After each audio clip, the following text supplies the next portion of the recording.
Hello, ladies and gentlemen. Welcome to another stream of your Clinton Yellow Jacket Esports.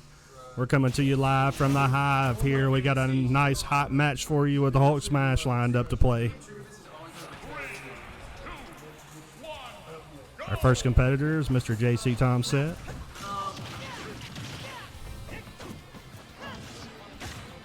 And who's he playing there, Mr. Jace? Rebel? Or the other one? Nope. CHE Sports. Oh. I thought you were talking about the other one. Nope.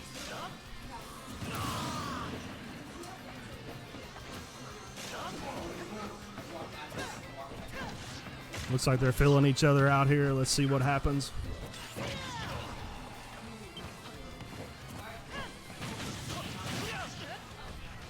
And he's making a comeback here.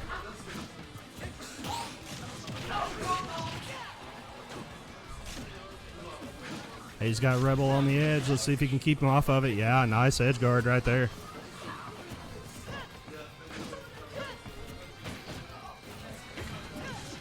Nice job by Mr. Tomset there. Oh, and he's going to go down on that one.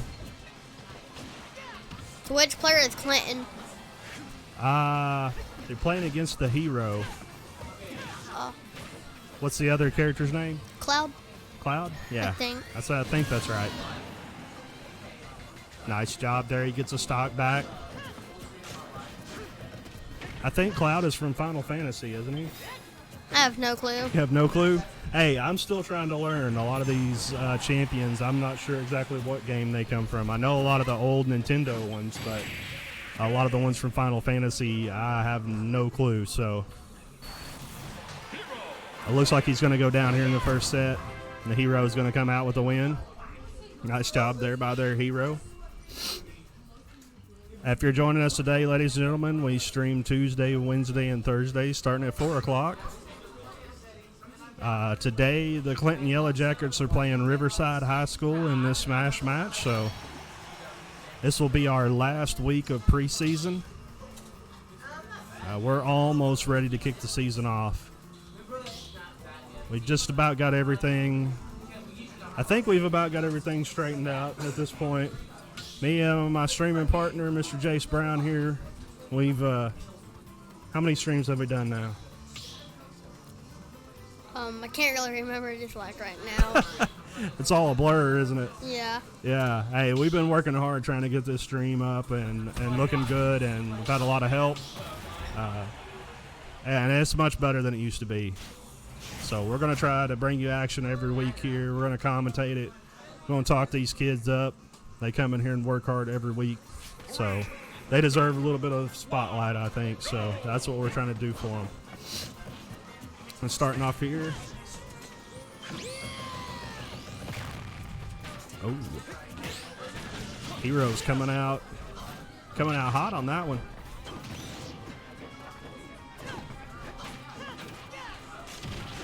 Cloud making a comeback here. Nice combo. See, right now, there is really no telling who could win. You're exactly right. This is a real tight match right here. That's what we want to see, is some good matches.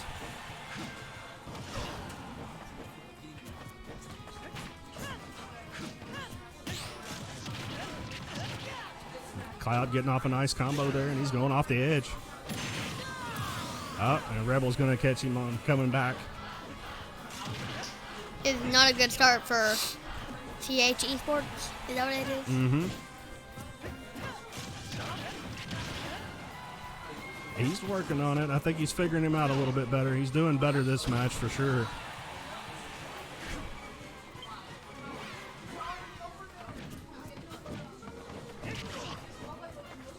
Hero's a pretty tough matchup. We have a player here on our other Smash team that actually mains Hero, so we get to watch a lot of Hero here in the lab.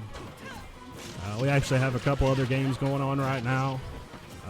Our Dunktastic team, they're playing right now. And Rocket League team's in here practicing. League of Legends team's in here practicing. So we got games going on all over the lab. Cloud getting fired up here. They're looking good. Mr. Tomset.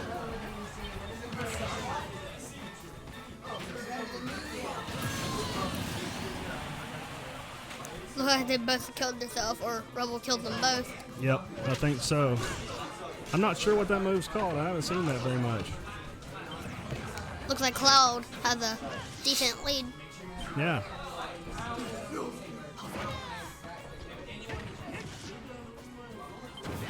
So Cloud could win. Towards the beginning, it looked like he was just getting beat and beat and beat.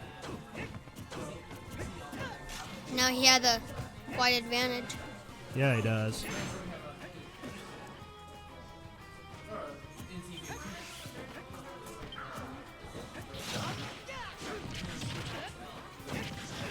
Definitely a good match here. Two sword fighters going at it. Like I said, most of these players, this is their final week of their Cloud9 training, so they've been in here training with Dakpo, trying to get better.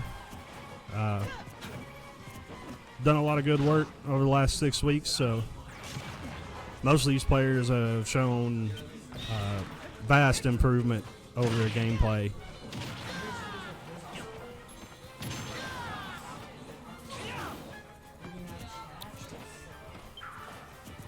Well, this still could just go either way right now.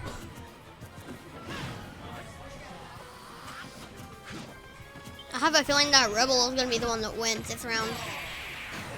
Oh, and he just called it, folks. He just barely goes down. Man, that was a tight match right there. Tight match. Nice job by their hero there. Good battle. All right, ladies and gentlemen, we do have a guest commentator for the day today. I talked to this guy. I've talked about him on the stream before. He was actually our solo senior last year in Smash, Mr. Dominic Pearson. We're going to have him come up here in just a little bit and talk about some of his former teammates. And he still knows a lot of these guys. They're still friends. So just like to get his perspective on the chat, kind of see what he thinks. He knows more about the moves and stuff than I do. So got a little break here. They're going to start striking stages. They're talking back and forth. I'm not sure who's playing this next match. We will be starting some more Cloud9 training here in just a couple of weeks. I actually found out yesterday that we qualified for a Cloud9 scholarship that I had applied for, so really excited that our players are going to get the opportunity to train again. I didn't think they were going to get to until maybe next fall, but Cloud9 stepping in there again, and super excited about them being partnered with them. Great organization, helping these kids, working with them, teaching them the things that they can only learn from pros. So really appreciate them.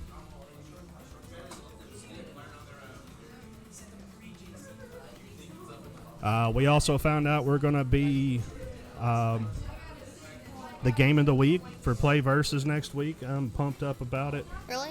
Yes. Oh, wow. They are going to restream our stream next week, so we'll be announcing that soon. I wanted to announce it to everybody in the lab first before I said anything to really anybody else so that they would hear it from me. So been about to bust all day wanting to tell them, but couldn't, had to wait. So they're still striking stages right now. That's the way it works in Smash. They have a list of 8 stages that they go through, and they tell each other which ones they don't want to play on. And they just keep striking them down until they end up with a final stage. And then that's the stage they play on. I think we got Alfie coming up here. He's going to play.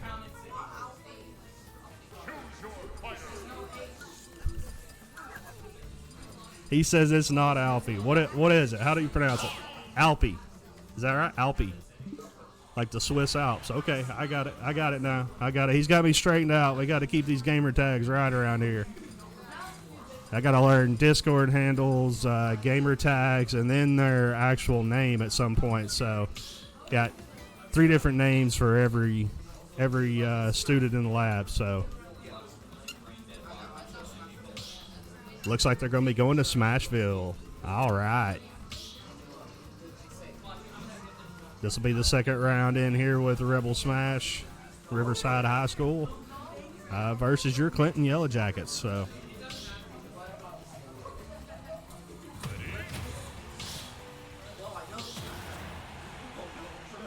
Here we go, ladies and gentlemen. That's been a great spring here for the Clinton Yellow Jackets. So we've been doing Cloud 9 training. We'll do more Cloud 9 training. We got the game of the week.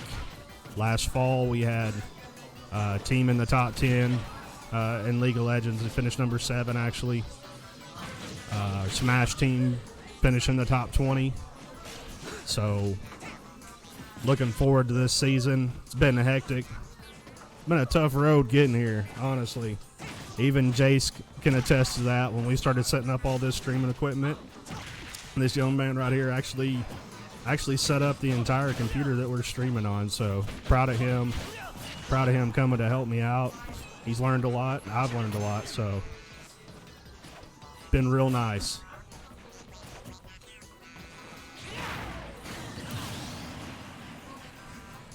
And it looks like the players switched sides. It does look like it. And was last time was Clinton on Cloud and the other team on Marth, I think that's his name. Yes. Or on Hero. Yep. I think this character that we're playing on is Marth. Something like that. Nice edge guard right there by Alpi. 2-2. Let's go.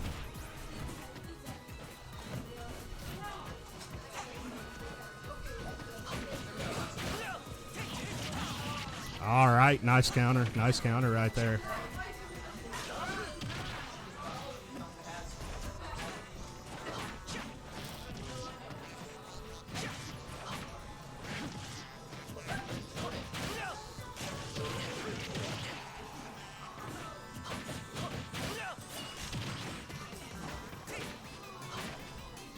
Cloud being super aggressive here, but looks like Clinton's hanging in there. Nice shield, nice combo. Yep. Nice counter there.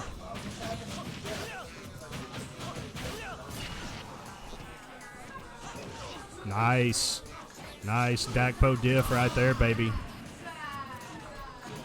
I feel like Clinton's gonna win this round. Hey, I feel like Clinton's gonna win every round.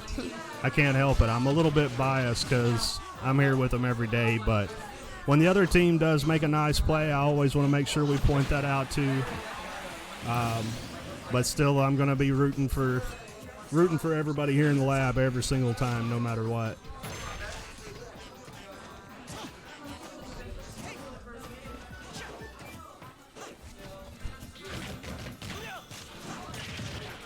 Got a lot of good young talent in Smash in here in the lab. A lot of these guys are coming in as freshmen, so I'm excited to have them in here so that they can train and get better. By the time they're juniors and seniors, they should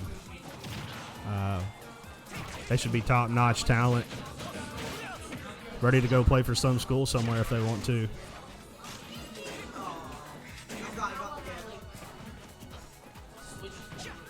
So earlier when I said I think Clinton's gonna win, right now either side could win. You're right. And who are you playing against? We are playing against Riverside. Riverside? Yes, sir. Yeah, this is about as close to a match you can get, and they're down to 4 minutes and 17 seconds here, so this has been a pretty long match. So we're down to 1 stock. Let's go, Alpi. Yes, sir. Nice.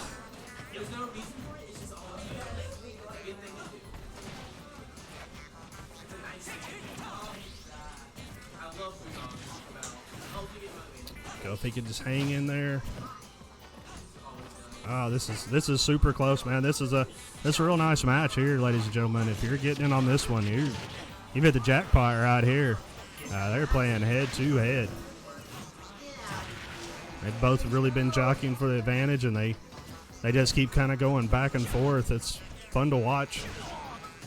Kind of nervous though, because like you'd be like oh happy because their character's winning, and then all of a sudden they die.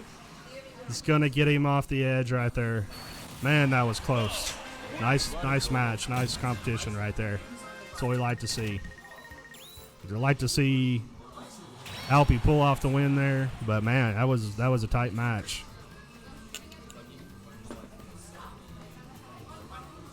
All right, we're going to swap out here in just a second. I want to get Mr. Dominic Pearson over here to talk about his former teammates for just a few minutes. We'll give you a break, and then we'll bring you back on the show. That sound okay? That's okay. All right. I just want to get him on here and get his perspective and let him talk a little bit about his former teammates and kind of fill us in on what they're doing.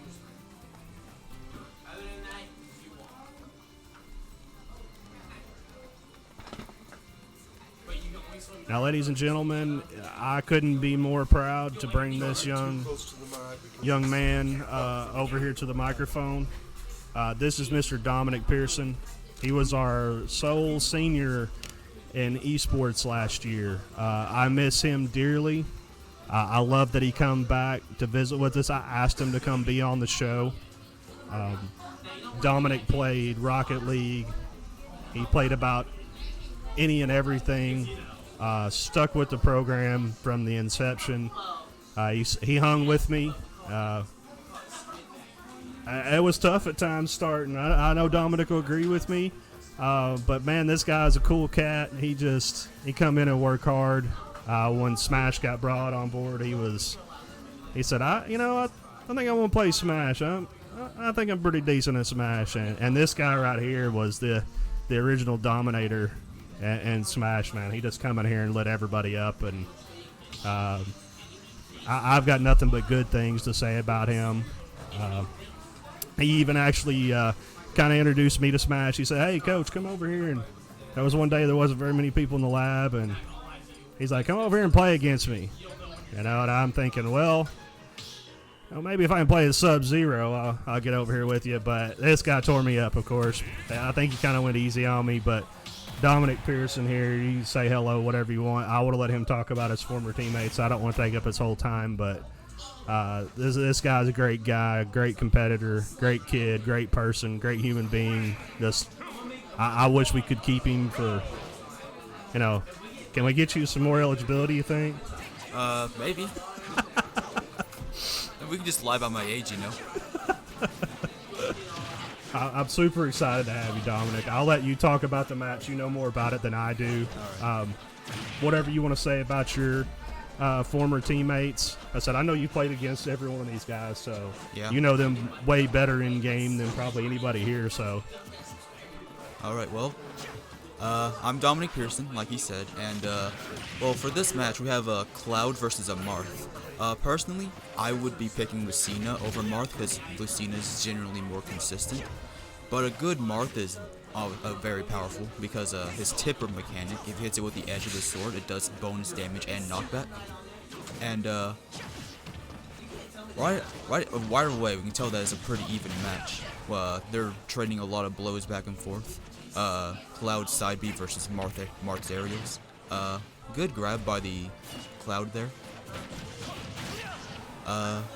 Marth should be holding shield longer against that side B because he can punish that with his own side B, I believe.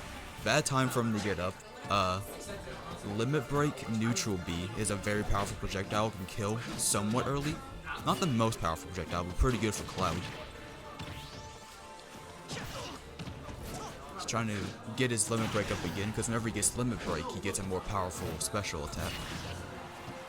It also temporarily grants some extra movement speed, which is very important in this game, because this game has a lot about movement speed, considering it's a platformer. He's got limit right now, so Marth should be very careful. But if he hits Cloud enough, he gets rid of the limit. He did a finishing touch there, which does not a lot of damage, but it kills early, so that was a bad move by Cloud, because he was at a very low percentage, meaning he didn't really do much. Good out of shield options from the Marth. I think a side B would kill about now if he's able to land one, or really just any good tipper aerial. But Cloud is keeping up some good pressure on him. Almost lands a finishing touch. I probably would have killed him if he hadn't interrupted it. He keeps up being though. I think a side B will land after his side B if he shields the whole thing. Blocks an up smash, throws him back. Almost kills with an up air. I think Lucina's up air would have killed there without the tipper. He lands a tipper back aerial and that kills him. Neutral dash attack. Big move, but a lot of Vin lag on it. So it's dangerous on shield, but if they don't shield, it's a very big and powerful attack. Down here, very good attack from Cloud there. Once again, good attack. And see, this is the stuff that I can't bring you, but this guy right here, he's got a mind for this game and a lot of other games, but wow. Thank you. Yeah, it's a shame that the other team's already playing their game, so I won't be able to commentate on that. But he's a stock down, but it's definitely possible to come back from that. Because if he just plays very well, I mean, Marth can utterly destroy Cloud.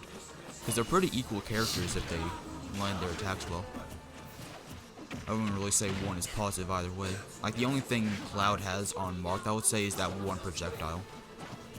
Other than that, it's pretty even. Maybe he has a better neutral air as well. Marth's neutral is kind of a little spin, doesn't hit a lot. Whereas Cloud's has a big spin that does hit a lot.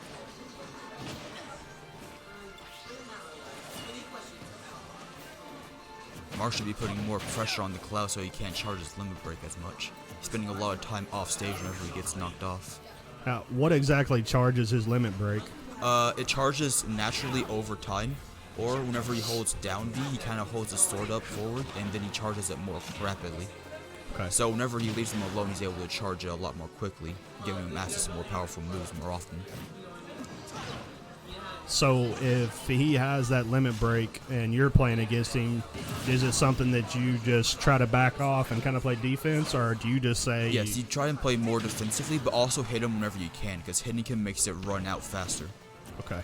In Smash 4, it was considered broken because you could keep limit break forever, and it would never run out. And then you would just get limit break and just not even use these special attacks, it would increase your speed and jump height. So you can just put on more natural pressure, but they nerfed it in Ultimate to where it doesn't last forever. And I think that was a good change. Gets a shield break. Whiffs the forward smash though. If he had pushed him to the ledge and gotten a good forward smash, there is a chance that would have killed him. Because Marth is very powerful, but he gets forward smash instead. Very close game though. Very close. Very nice commentary there by Mr. Pearson. I said, he told me earlier, he said, Coach, I saw you on the stream. It's all right, but I really tell you don't know what you're talking about. And this is why, because this guy knows this game inside and out, man. That's impressive to sit here and just listen to you talk to every move, like just talk through every technicality. Wow. Very nice. Very nice. And this guy says he hasn't even played Smash before yesterday. How long of a hiatus have you been on? Like a few months.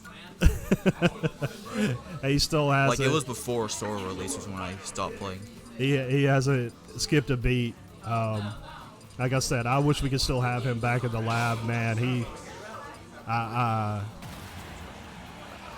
I just wish he had one more year, but I know if you would have had one more year, I would have been like, well, let's give him another year, because I said this guy was great to have in here.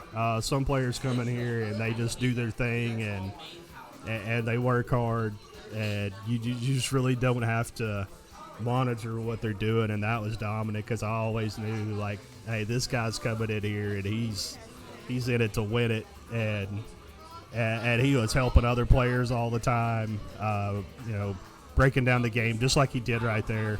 I said, he's just wonderful to have in the lab, and I'm just so glad to get him to come back. I hope we can get him to come back more if he has time. I'm sure he's busy, but just great to have him in the lab again. It's great to be here. Like I said, you're welcome anytime you want to come, anytime. So are there any more games, or is that it? I'm going to see.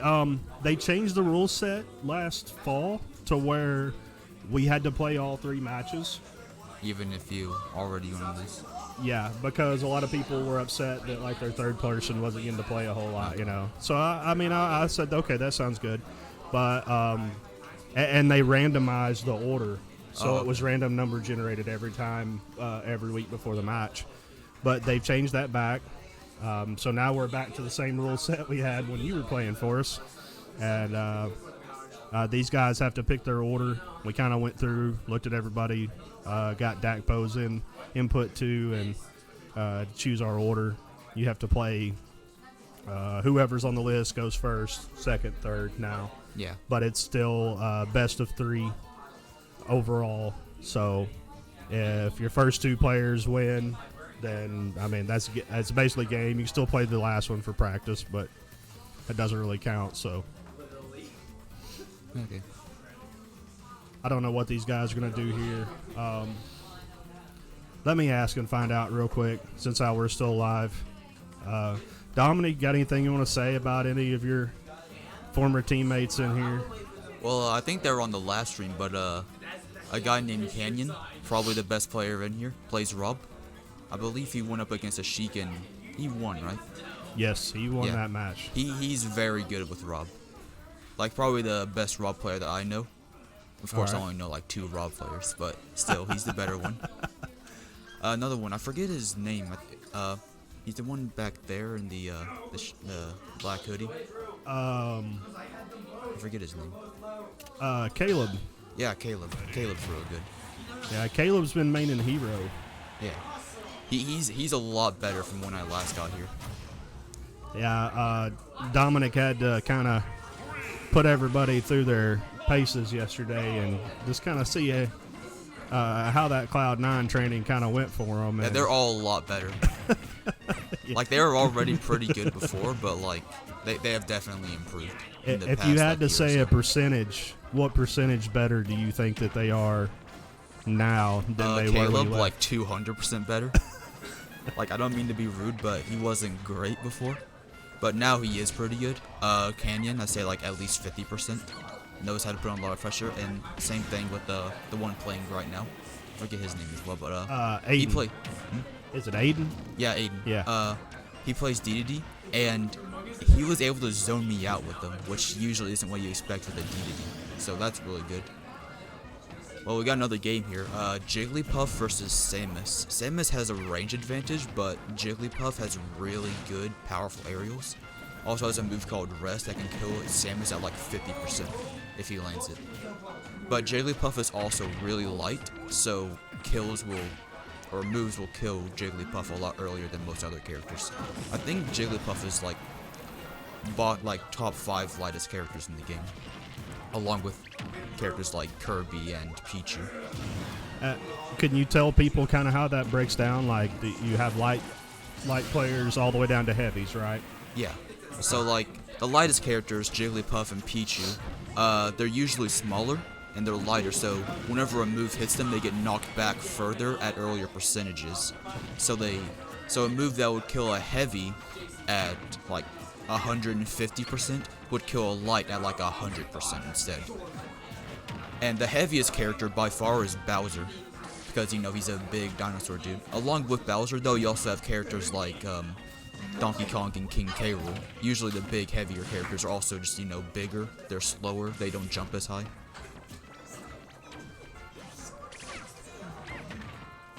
I'm sorry, I can't hear you. Okay, anyways. And most characters are kind of like an average weight. Like, most characters are average, like Mario. And some characters are heavier than you expect. It would be like Ryu. He's one of the heavier characters in the game. Whereas Sephiroth, who's about as big as him, is almost as light as Jigglypuff. Okay, I didn't know Ryu was a heavy. I assumed he was mid, but yeah, like this guy right here like can clarify. Kind of like a heavy mid, if that makes sense. And same thing with Ken and Kazuya, but for some reason Sephiroth is really light. It's probably to balance him out due to how long his hitboxes are. And usually smaller characters are, like I said, they move faster, have faster moves, are more combo based, whereas a heavy character will hit you and do like 30% in one move. Okay. But of course that's balanced out with their reduced movement speed and larger size.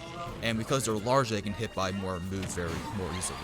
because that also influences their hurt box. And do the champions, do they have any sort of built-in armor, or is it just based on being heavy or light?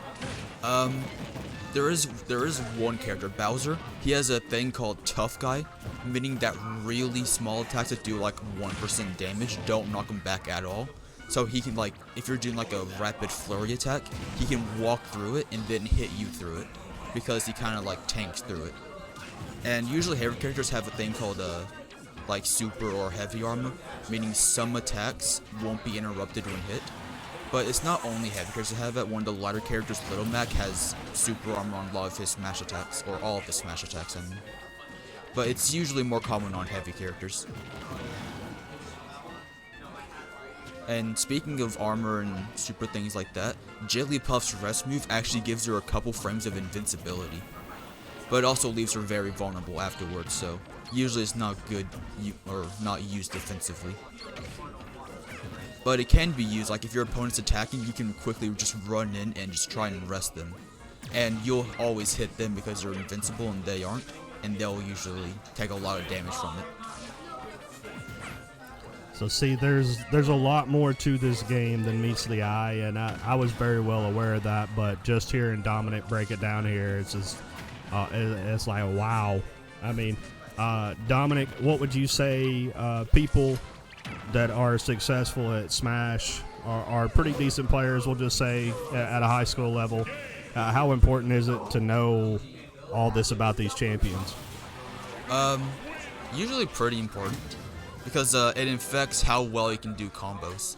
Because a combo that will work against a heavy usually won't work against a light character, or one that works against a light character won't always work against a heavy.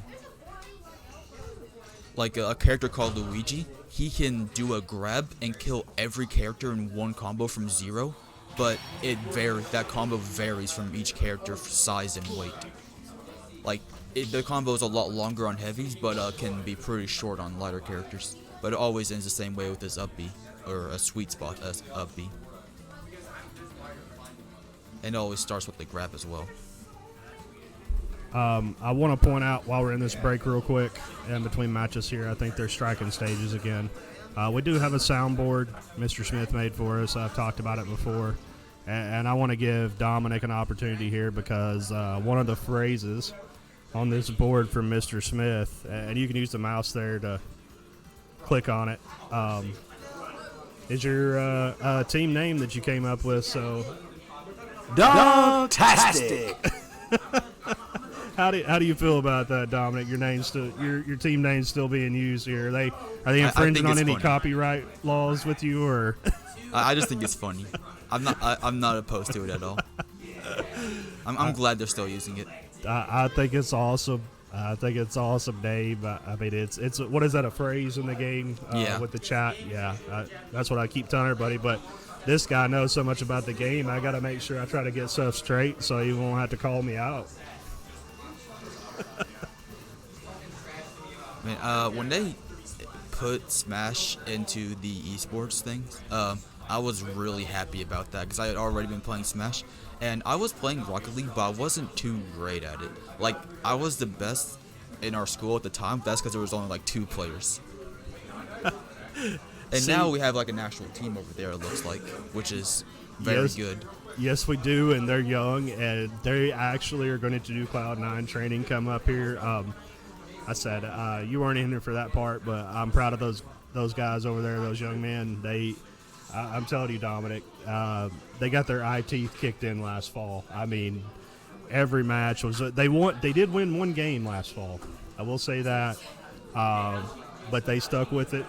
I said Dominic knows all about that. He stuck with esports in the lab, and there was days where he was the only person on the team that showed up. So, but it paid dividends for him when Smash came in here. Like I said, if I could have a dozen Dominics in here, I'd be just fine and happy with that. So that'd be kind of creepy, though.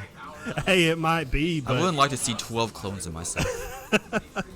You think you could talk the other ones into doing your work for you? No. See, if I'm lazy, my clones are just going to be just as lazy, so that ain't happening.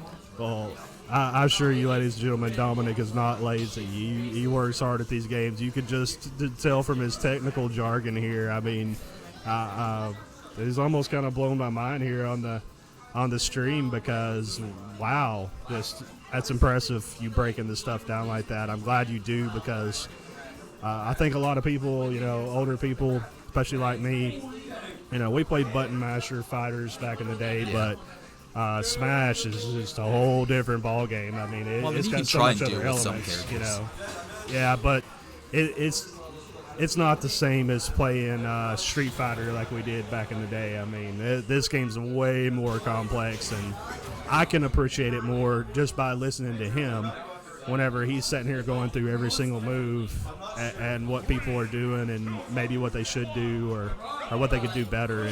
And that's what Dominic brought to the lab every time he came in here. He's helping everybody get better every day.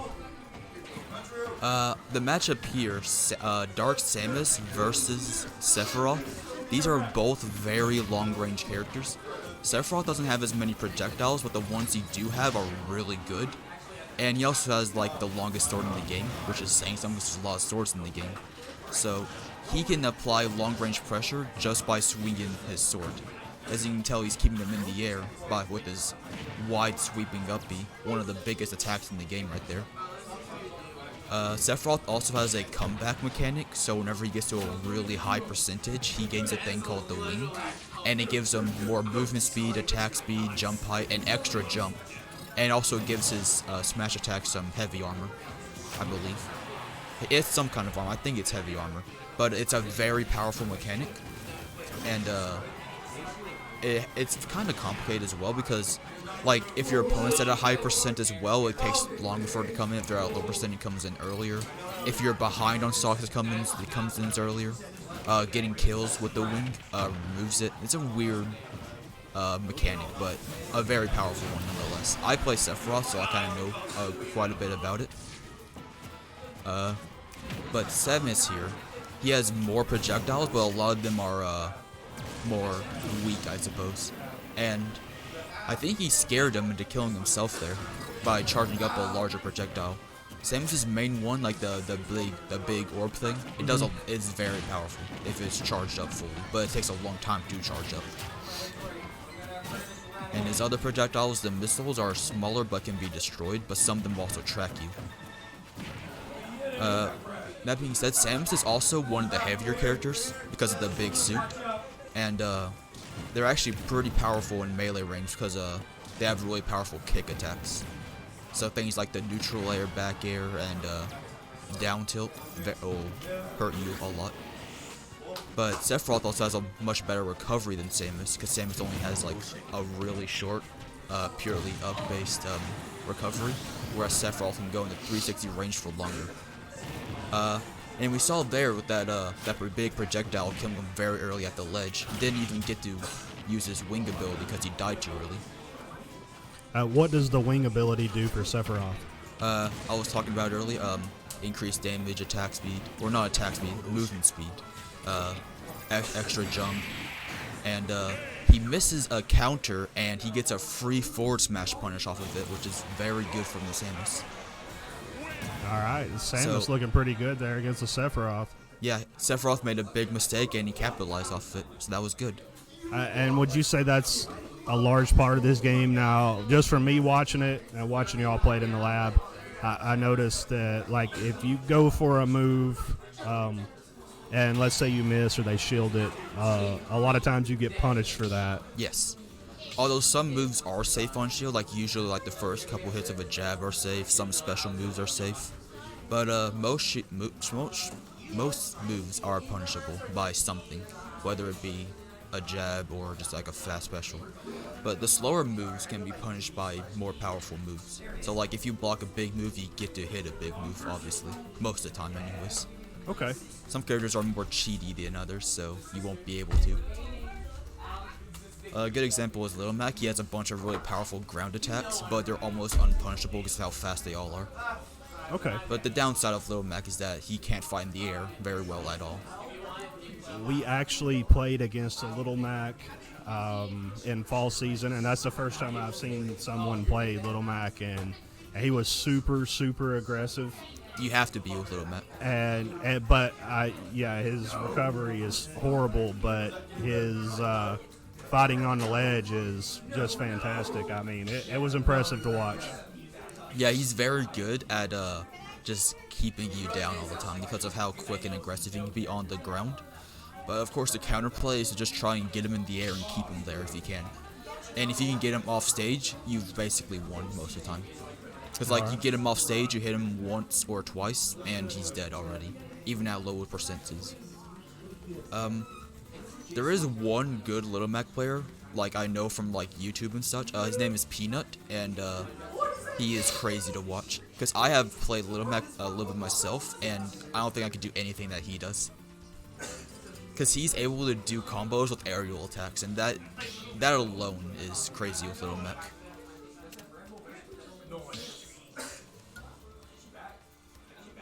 Is this going to be the last game here?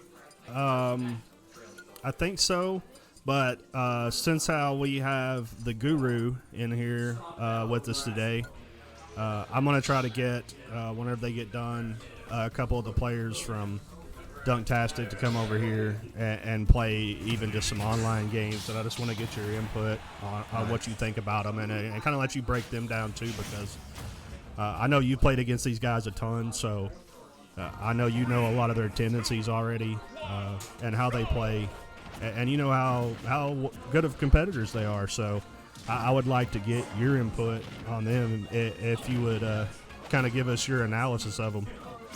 All right, cool. Yeah, when they play, I'll go ahead and do that. Okay. Now we have a Mewtwo in here, who is actually another light character, but has a lot of really weird moves. Also, a lot of people don't like to play him because he has a thing called a tail hitbox, meaning that if you hit a part of his tail, he'll still get hit as if you hit the body, which really sucks for the Mewtwo players. But he's still a very powerful character. He hits hard and fast, and also has really high jumps.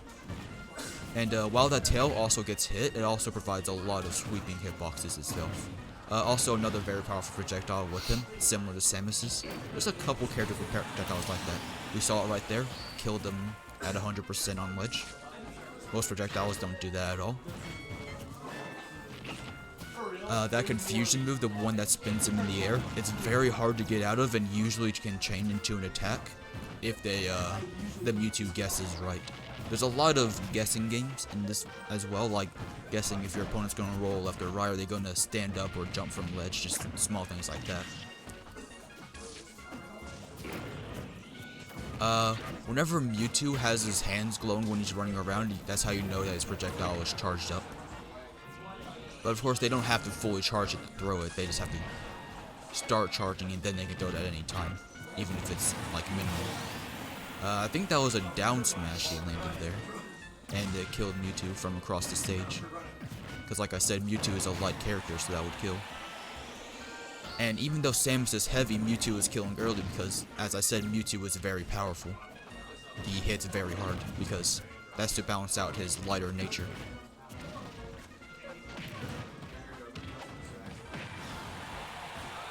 Mewtwo has that projectile right now. If he lands it, it would kill the Samus, but he whiffed it. And he kills him with I think that was an up air.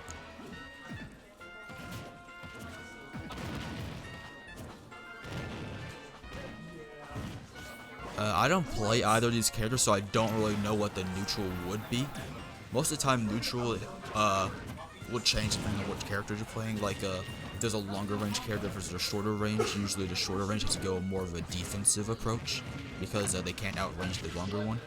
But these characters are actually pretty similar in terms of range. They both have big hitboxes and a big projectile. So I think it's honestly a pretty even matchup for the most part. They kill each other at about the same percentages because one's more powerful but lighter, one's weaker but slower, or heavier I mean. But they can also both do very good combos in their right hands. And honestly I think it's just the overall even matchup. Although the Samus is falling behind on lives and percentage right now. Throws the projectile the wrong way. You don't want to do that because that projectile is very valuable. Almost kills him with a forward air after a missed tech and then finishes off with an up air off the top. ladies and gentlemen, there is absolutely zero charge for this detailed analysis here. I love it. It's great to have you on here and let you break the game down like this so people can kind of understand a little more how complex Smash is. Yeah, there's a lot of people that say this isn't a fighting game because it's labeled by Nintendo as a party game, but I think that it can't. I think it's a mixture of both. It's like you can play it as a party game or as a fighting game, because like the difference between like casual matches and competitive matches they're wildly different.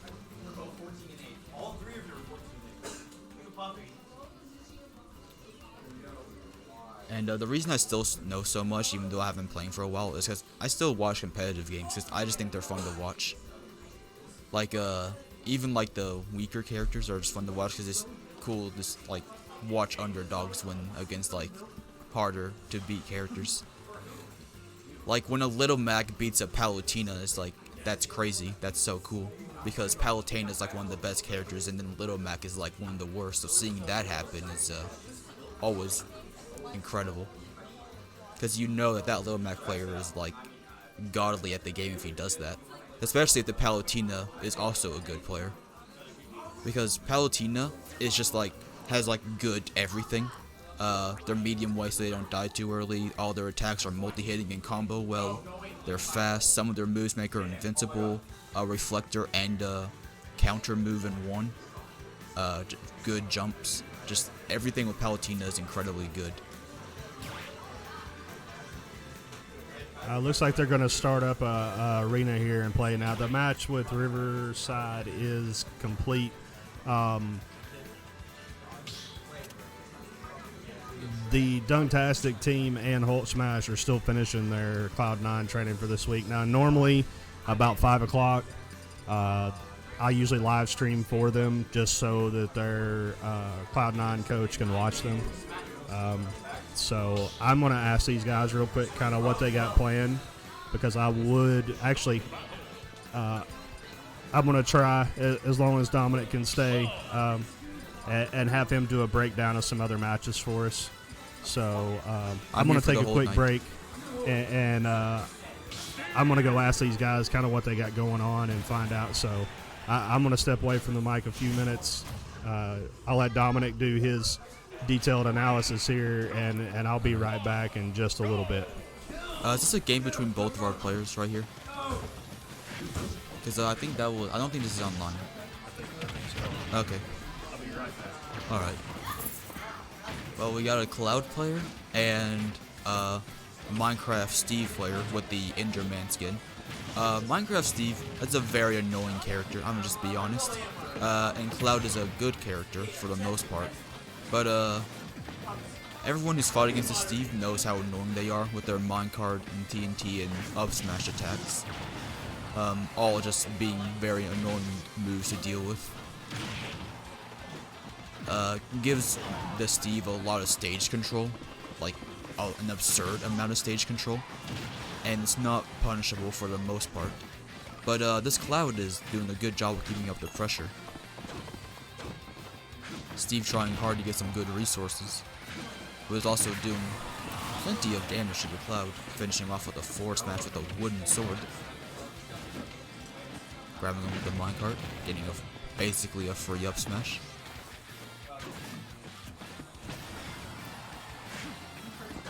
Cloud has to play aggressive against a Steve because the more time you give a Steve, the more powerful they become. Landing him forward smash off him.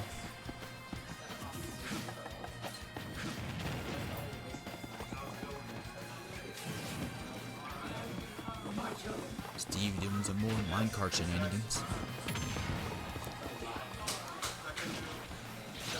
Playing defensively with the blocks only to punish the Cloud afterwards with down airs.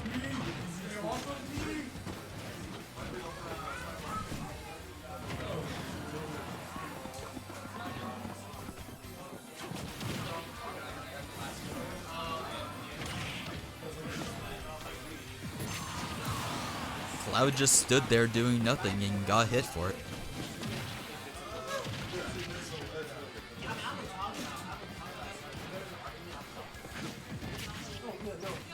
Steve has diamond equipment, which makes him very powerful.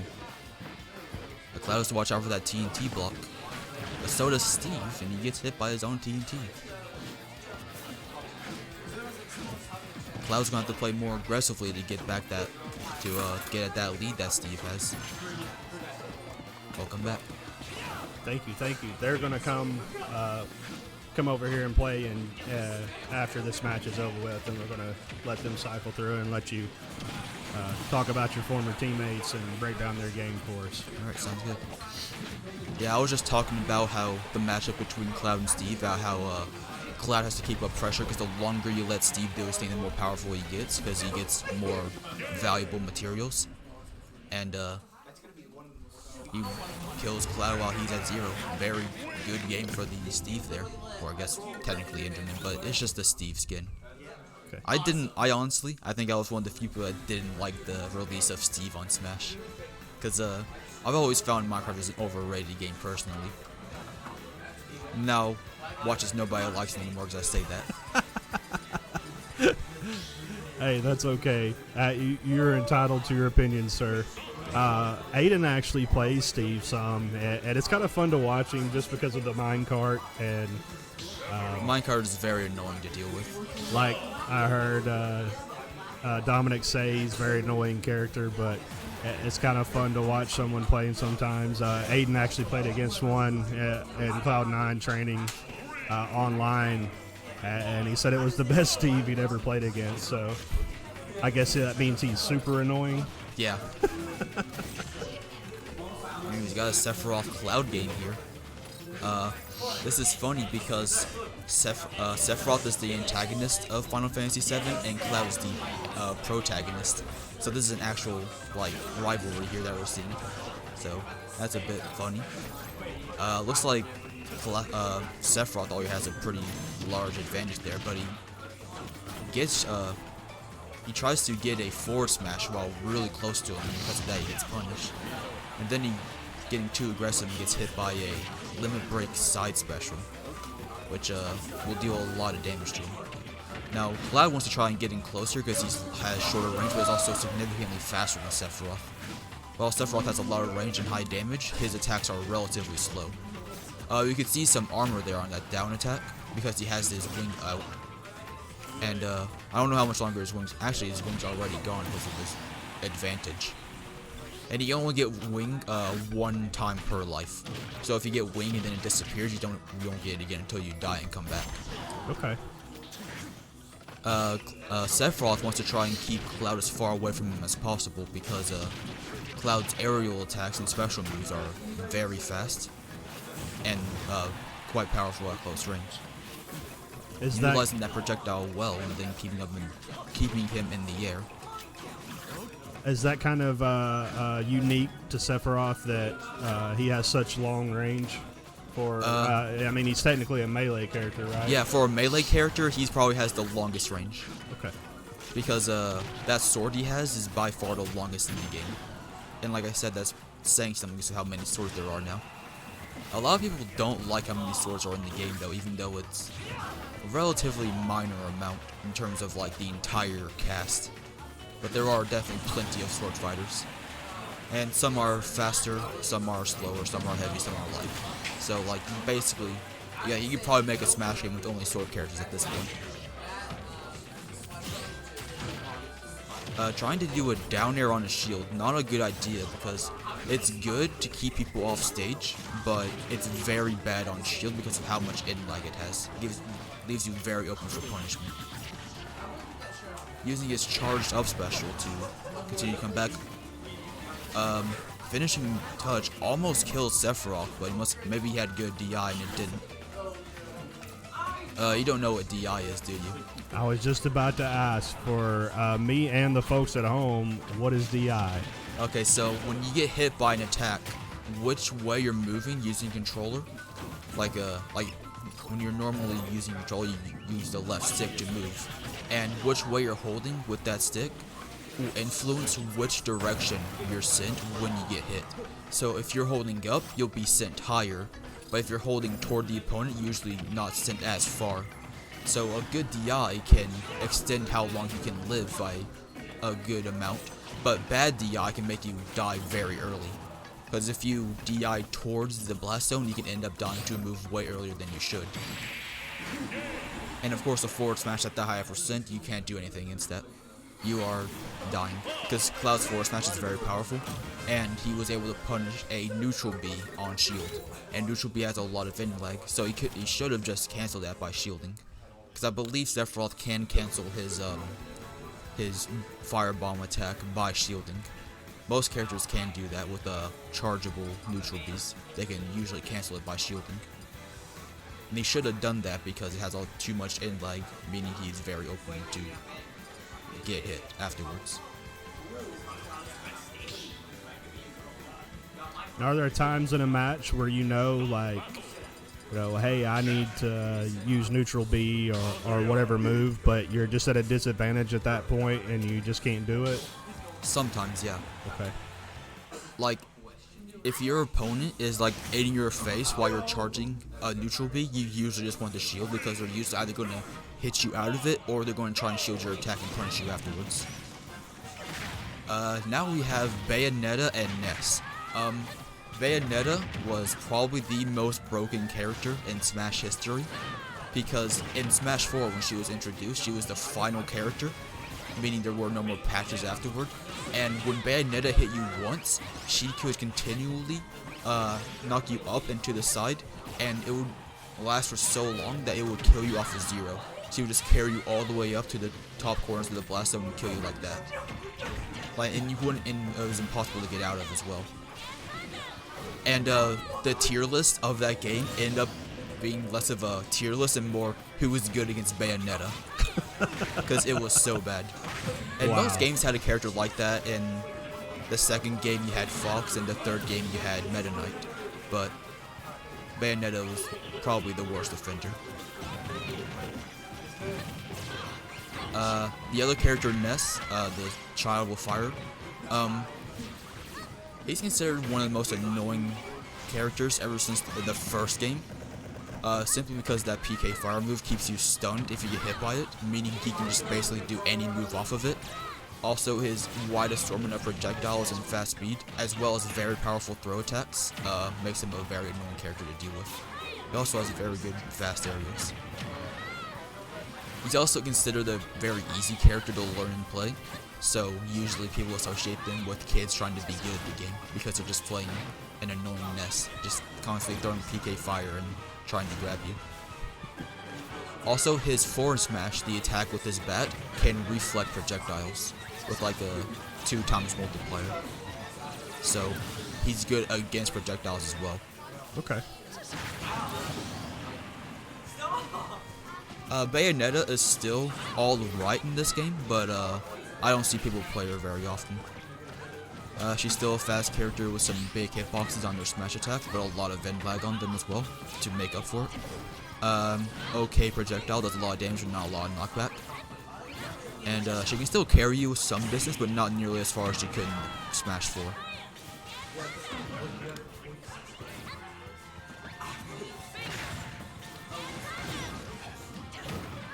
Obviously in this game, Ness wants to try and keep his distance and just try and land any PK fires he can.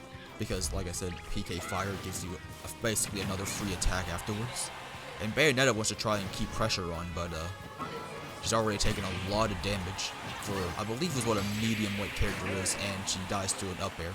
Ness's aerial attacks are all fast, big, and do a lot of damage, so okay. He just applies a lot of unfair pressure. Because I don't think he has like any bad move in his moveset.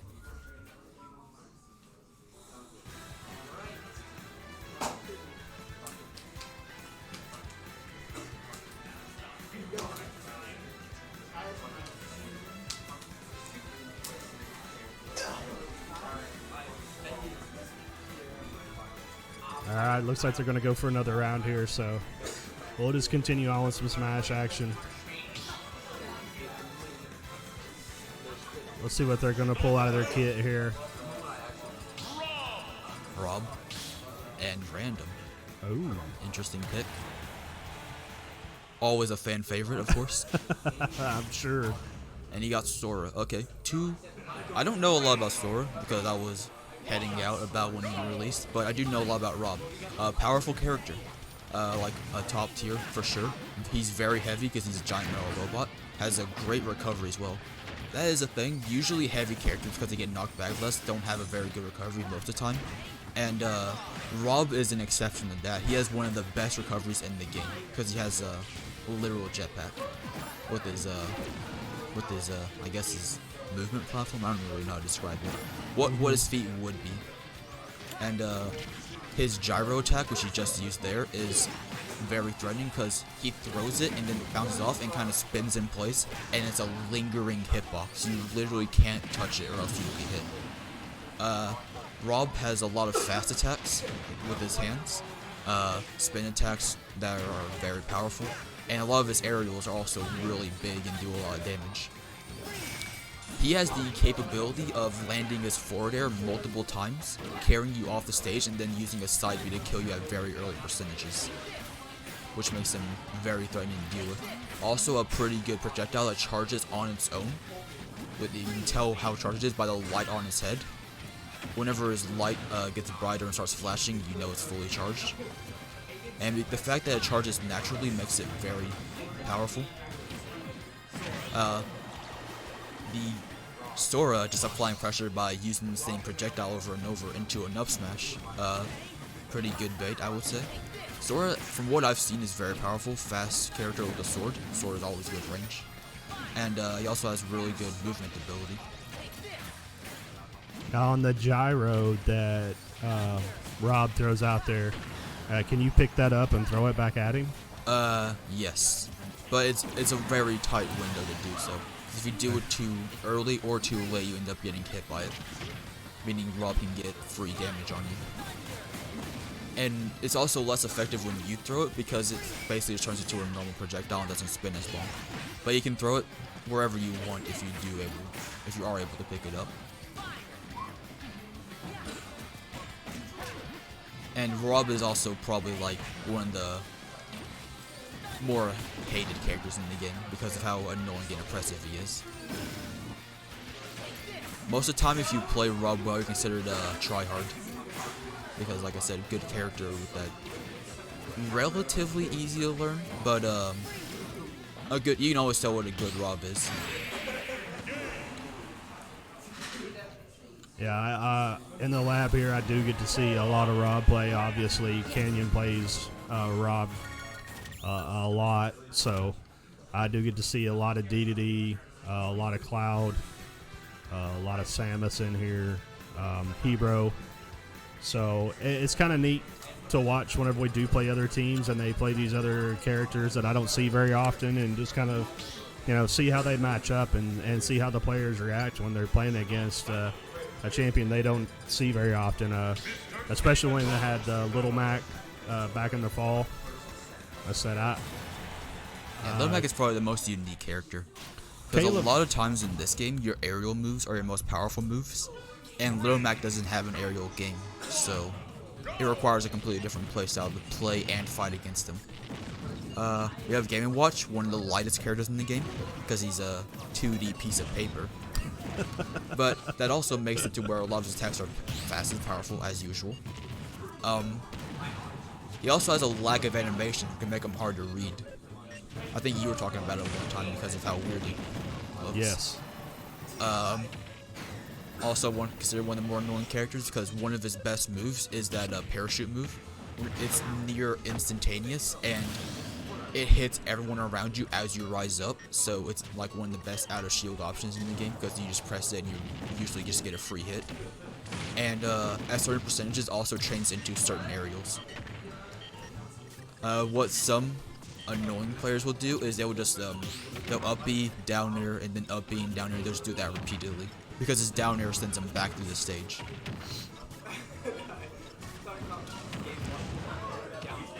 He also has a move called Judge, which he hits you with a short range hammer, and it selects a number between 1 and 9. If you get a 1, Game & Watch takes damage. If you get a 9, it kills at like any percentage basically. You just used it there. And usually the higher the number, the more powerful it is. with a couple of special effects, like the 7 drops a couple apples for you to eat, so that way you can heal yourself, and a few other unique effects like that. One of them freezes, one of them sets you on fire. Just a bunch of small things. If you land a 9, you're basically gonna win the game because of how much of an advantage it gets you. If it doesn't kill, it does like 30% still, so that's good. So is that just completely RNG on Yes. on that? Okay. He also has a move called Bucket, which will reflect physical projectiles and absorb electrical or elemental projectiles. Once he absorbs enough elemental ones, he does an oil spill, which does also a ridiculous amount of damage. So it's dangerous to use projectiles against him. His up smash is fast and makes him completely invincible. His down smash is fast and buries the opponent, and his forward smash is fast and kills very early. And his down smash chains into his forward smash as well. So he has really powerful smash attacks, along with all of his other moves, makes him an annoying character. So I think the lack of animation for me, it's almost hard to watch, and I think it would be real challenging to play against him if you didn't play against him very often, just because of that. It is. Most of the time, you don't even know what he's doing.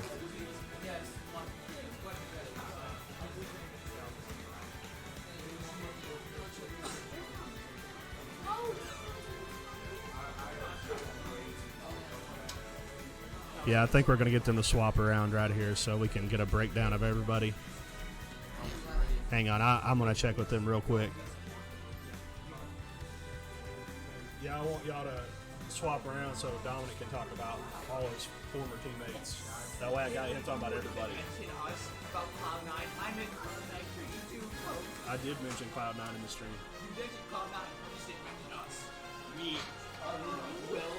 I'm being called out here because JC's telling me I didn't say that he was in Cloud9. So to everybody listening and across the internet, JC Tomset has done Cloud9 training.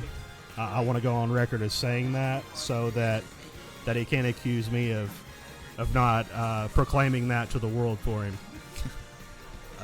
Is it possible to move that? Yes, sir, you sure can. Okay. Okay, so Sora is floaty. I didn't know that. Yep.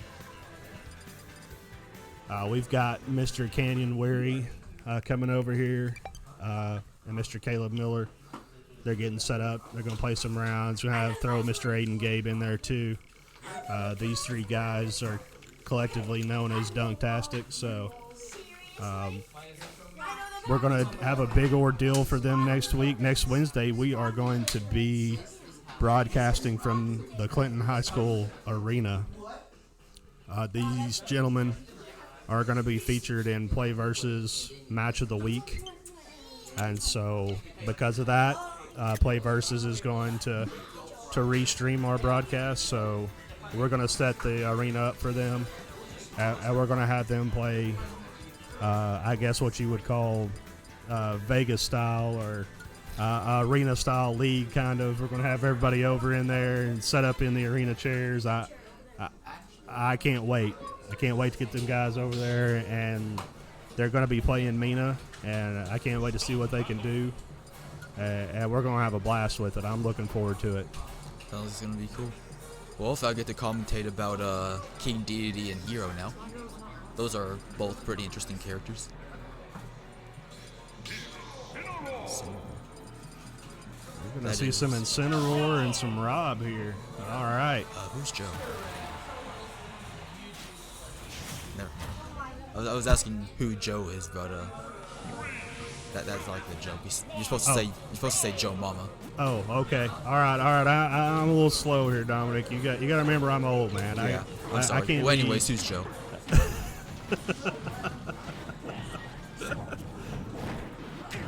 Well, we have Rob, I already talked about him, but we also have Incineroar, who is a relatively heavyweight, kind of wrestler kind of character. That counter move you just saw, whenever he counters, it doesn't do a lot of immediate damage like most. Instead, it gives him like a power up to where his next move does a lot more damage compared to regularly. See, he was powered up there, and that back throw did like 60% and killed very early, especially against a heavy character. Other than that, Incineroar is the slowest running character in the game and also has a pretty poor recovery because it's a heavyweight. A lot of his moves are pretty powerful but relatively slow as well. He does have very good aerials and throws though. His throws do a lot of damage, like all of them do, or chaining to their aerials. A lot of his aerials are fast and do high damage. He also has a relatively long-range command grab, which means he can't shield it. It's because it's basically a grab. And when it does hit, it does a lot of damage. We have the Rob player making a very good recovery with then immediately just getting down aired, taking a lot of damage from that because it was powered up. The power up that you receive from the counter is only limited though. It only buffs one move, and it only lasts for a certain amount of time, similar to Limit Break. Incineroar dying very early due to his bad recovery after killing Rob with his side B. Utilizing his up special very well for some bonus damage, using his throws really well. I think that kills. Yep.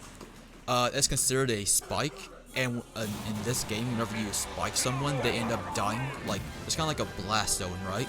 And there's like a spike zone above that. Normally you die lower down, but when you're spiked, you die higher up than you would if you got hit normally. Okay. And because that move spikes, he drags you down with you, and before Incineroar hits the actual blast zone, you die to the spike zone, if that makes sense. Okay. So yeah, it that does is to me. Some people at home it might not, but I'm glad you can break it down like that, and it helps me learn more. Yeah, that's a very important thing to know about spiking, is that it kills earlier than it should because of that spike zone. Now we have a Little Mac, who we were talking about earlier. Very powerful ground game, fast and aggressive, high damage, but if you put him in the air, he's basically useless.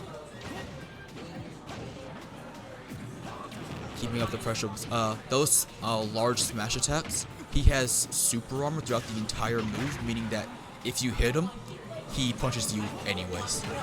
So it doesn't interrupt him at all. And whenever that happens, you see that blue screen pop up. He has a KO punch now, and a KO punch is a very powerful move that happens. And it can't be shielded or countered, and when it hits, it does a lot of damage and kills very early. Like 40% early. Wow. It's also incredibly fast, but the downside is that after 4 or 6 seconds, if you get hit at all, you lose it. And there's a weird way of getting it. You can see the meter above his head. I believe that dealing damage increases the meter by 1% for percent dealt, and taking damage increases it by 3% per damage dealt. So you gain it by taking damage faster than dealing it. Either that or it's the other way around. Maybe I got it mixed up. But anyways, when you land it, it's very threatening for the next few seconds. But if you hit them after the first few seconds, they just end up losing it anyways. See there how he lost it when he got hit? Yes. Yeah, Rob is playing very well here, using his larger hitboxes and projectiles to keep Mac at bay. Because Mac cannot do a lot against larger projectiles. Against smaller ones, he can usually like do a side special to jump over them really quickly. But against the larger ones, as well as the ground pressure from the gyro, Little Mac cannot do a lot against it. Using a counter there to try and get back on stage, very smart from the Little Mac player. Because his counter not only deals damage back, but also makes him go forward. So it's a pretty decent recovery tool for someone trying to edge guard you.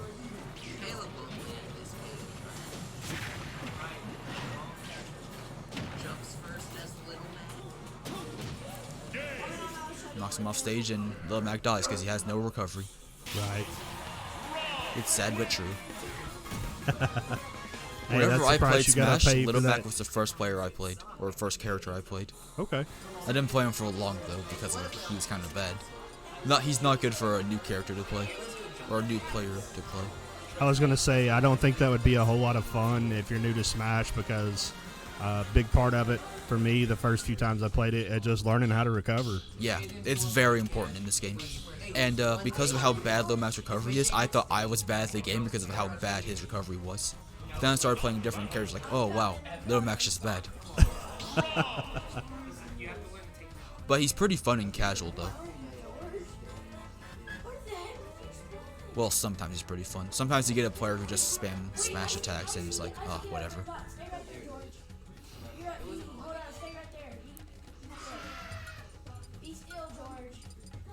We've got, looks like Aiden and Canyon are going to go at it again. I said these guys come in here, they work hard every week. They beat each other up every week. Yeah. Or their characters do, I should say. They don't, actually, but I think everybody on the team is good friends, and they enjoy competing together and working together in the lab. Yeah, I enjoyed playing with them as well. They're all pretty good. And of course, they've only been getting better. Oh, Rob misses 2 techs on the stage, but still recovers anyways because he's Rob. What a tech is, by the way, whenever you get hit and you bounce against the stage, it kind of like leaves that blue sparkle or like smash effect, right? If you press the shield button right before hitting the stage, you tech and you lose all of your momentum. So you also recover instantly. So you tech and you won't get bounced off the stage into the blast zone. But of course, if you're going too fast, you aren't able to tech because that blue smash effect turns into a red one and you get knocked down anyways. One of the biggest things about teching is that if you land on this, like on the flat part of the stage after getting hit, if you don't tech, you kind of end up getting stuck there for about a second, and the opponent can hit you again.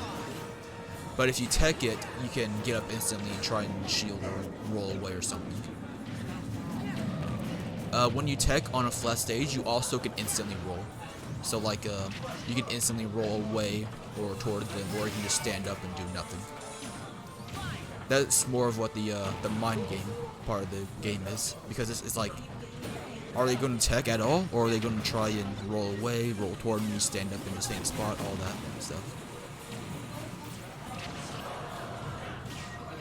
Because missing techs on the flat part of the stage is usually a death sentence against better players, because they will capitalize off of it. So we may have to set up a Patreon account or something if we have Dominic on here too much, because I think he's giving away too much free information here, folks. I mean, you'd have to pay somebody to get this kind of insight on this game. I mean, if you wanted to pay me, I wouldn't say no.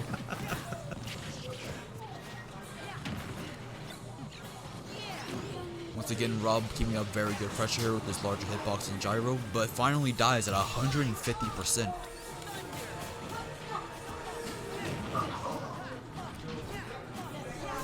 So how conscientious do you have to be of that, Dominic? Like The gyro? No, just the kill percentage, because you're saying it's different for different characters and it depends on who you're playing. So how do you keep up with that? Well, usually like what I did was whenever I fought against a character, I would go against, like, I would train against a middleweight, like Mario. He's like the middlest weight you can get. And I would see what would kill with him, and then against light characters I would just subtract it by 10, and against heavy characters I would add 10 to it. That's what I did. So like if a move kit at 100, I would just assume 110 for heavy characters. I don't know if that works for most characters or if most players even do that, but that's just what I did. Okay. Getting a very good gyro snipe right there. Hitting Sora way down at the bottom right, killing them at 100%. That was a good game for the Rob. Like I said, I've got to watch these guys grow and see them progress, and where they're at now from when they first stepped foot in this lab is almost unbelievable. Yeah, they're definitely a lot better. Like Canyon was already pretty good when he first came in, but now he's just awesome. I agree. I said these guys work hard. They come in here. They're serious about their play. I mean, they're a joy to watch just because they work so hard, and I'm glad they're getting rewarded for their hard work. I mean, they, like I said, finishing the top 20 out of, I believe there was 100 and 5 teams in That's the pretty state good. last fall. I mean, I can't be upset about that at all. I mean, and especially as young as they are. Okay, now we got Richter here. Richter is from Castlevania series, which you probably know about. He has a lot of long-range attacks. They're playing on a weird stage, I gotta say. I don't think this is an illegal stage at all, considering that can happen. But anyways, Richter and Simon, they're kind of like clone characters, but they're both very long range. A lot of oppressive projectiles. One of them is a boomerang. One leaves a fireball into place, and the other is kind of like an arcing axe. And his melee moves, he has that little chain whip, which is very long range and pretty powerful at the edge. That was a very bad stage. There's a reason there's a lot of stages banned in competitive play.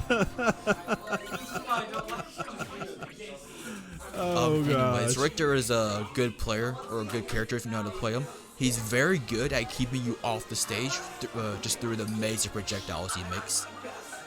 You can also have some pretty cool combos using his down air, because when you hit with the down air, he kind of like shoots himself downward. But if you hit with it, he knocks himself back up. So you can hit with the down air, knock both of you up, and then hit them with another aerial afterwards. I'm gonna be right back. Okay, I need my water. Okay, yeah, that's no problem. Go ahead. Really appreciate Dominic coming in here and breaking down the games for us. Like I said, that's something I can't bring to the table the way he does. Like, I understand a lot of the game. I understand a lot of what they're doing because I just watched them so much, and they kind of just taught me vicariously. But just to see them have their game broke down by someone who knows every little smidget of every little detail is almost mind-blowing. Yeah. What do you think about that, Chuck? Man, I didn't know what I didn't know, and I still don't know it. Yeah, I'm going to go ahead and say Dominic's analysis makes me feel like I don't know anything about Smash, because, wow. Yeah, stock. Yeah, I know what a stock is. Yeah, there we go. In a recovery. Yeah, that's Stock about where in a we recovery. In a combo. Mambo combo. Oh, yeah. Sure enough. Yeah, he's, wow. Yeah, that was pretty good breakdown. I could watch those over and over. Like I said, I thought he was going to set up a Patreon or something, because you can't get that kind of information about me. It's just like, wow. And he's doing this in real time. I mean, so you think about how fast their mind's working while they're playing this game. It's... Oh, yeah. Yeah, and they Wow. don't have to think in words. And some of these kids are better thinking in combos. Yeah. Sure enough. Yeah, it's impressive. No. Wow. No, that was pretty good. I'm glad that we have that resource to tap into. And it made for an excellent stream. I agree 100% with you, Chuck. Man, that's... I knew I wanted to get him in here just because I just wanted to talk about his teammates. And like I said, Dominic's a great guy. Said I've never had anything but good things to say about him. But for him to come in here and break it down like that, man, Yeah, I'm going to have to rewatch it because I think I forgot everything he said. But it was all great information. yes. Like I said, I had no idea. I knew it was a lot more technicalities to it than meets the eye, but wow. Yeah. Yeah, so you really appreciate the pro level players and the vast knowledge that they have. Yes. I agree. Yeah. All right.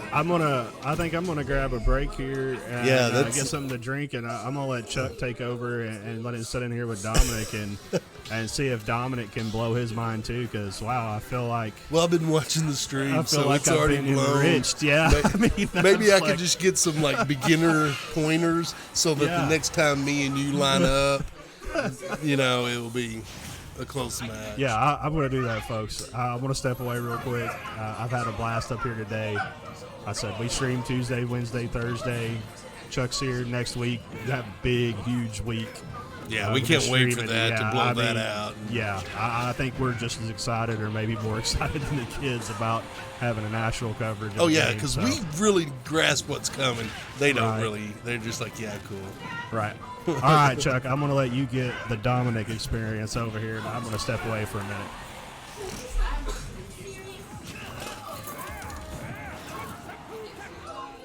Sorry. What? I didn't know it was still going on.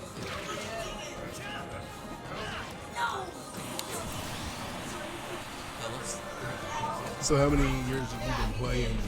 How many years have I been playing Smash? I think like 2 or 3 at this point. 2 or 3.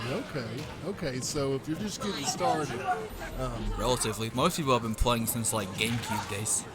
And they've been playing like, I think it was either Brawl or Melee. It was one of those two that was with the GameCube. yeah. I don't remember. I do have it on GameCube, and I do have it on Switch, and I just always played the Switch one because it's got the most maps in this game. Yeah. Yeah, Ultimate is, I think for the most part, considered the best Smash game, simply because it's newest, but some people consider the GameCube one to be the best because of how fast-paced it is compared to the rest. Oh, okay. I know that I played it on the GameCube when me and my son played it some on the GameCube, and we were pretty even. And then we got the Switch, and after, I think, Christmas break, my son played it, and within that 3 or 4 days, he had done way surpassed anything I could do. Anyways, these are 2 pretty interesting characters here. We got Ike, which is the swordsman, and Ryu. You probably know Ryu, right? From Street Fighter? Yeah. Yeah, he came along with Ryu. And, Ryu and Ken are both considered pretty good, although Ken is usually considered better. Ken is very powerful because most characters can't, like, hit and then cancel into another move in this game. That's like a Street Fighter kind of thing. Right. But yeah. they can still do that in this game because it's like a unique mechanic for them. But Ike is a slow and heavy swordsman, so My he son hits hard. likes to play Ike a lot. My son likes to play Ike a lot. I play Ike as well. That's I think what he's he fun. beats me with. Ike does have a really cheesy move with his up special. He kind of like launches into the air and spins. If you're hit by that off stage, Ike will end up killing both of you. That was it right there. It's a pretty powerful move, despite how fast and armored it is. It's also his recovery move, but if you're hit by it off stage, he drags both of you down, and the opponent ends up dying first. So what I want to know is if my son picks Ike, what's the counter that I need to be playing? Range. Ike is slow, and because of that, anybody who can use projectiles or outrange him with a longer sword will usually do good against him. And also be careful at close range because his up special is very fast and powerful and will always kill you off stage. Oh, okay. That's Chrom and Dark Samus. Chrom is kind of like a smaller, faster version of Ike in a way. Okay. He has a similar up special move, as well as just a bunch of regular other swordsmen. A lot of swordsmen in this game are pretty similar. You got Marth, Chrom, Ike, Lucina, Roy. They're all very similar. And usually the best ones are considered, I would probably say Roy and Chrom. Okay. But Ike and Roy, not Ike, Marth and Roy are unique because Marth has a tipper mechanic, meaning if you hit them with the tip of your sword, it does bonus damage. And Roy I heard has you the talking opposite. about that earlier. Yeah. In one of the matches. Yeah, Roy has the opposite, to where if you hit them with like the hilt of the sword, it does bonus damage. Okay. And Lucina, Chrom, and Ike do not have those mechanics, meaning they're considered more consistent and overall better. Except for maybe Roy, because usually you're a lot closer with Roy, so you can hit the more powerful attack more often. With Marth, it's a lot harder to do so. Okay, and what about Samus? Would that be a ranged? Samus is overall a ranged character, but can also do well in a close range fight.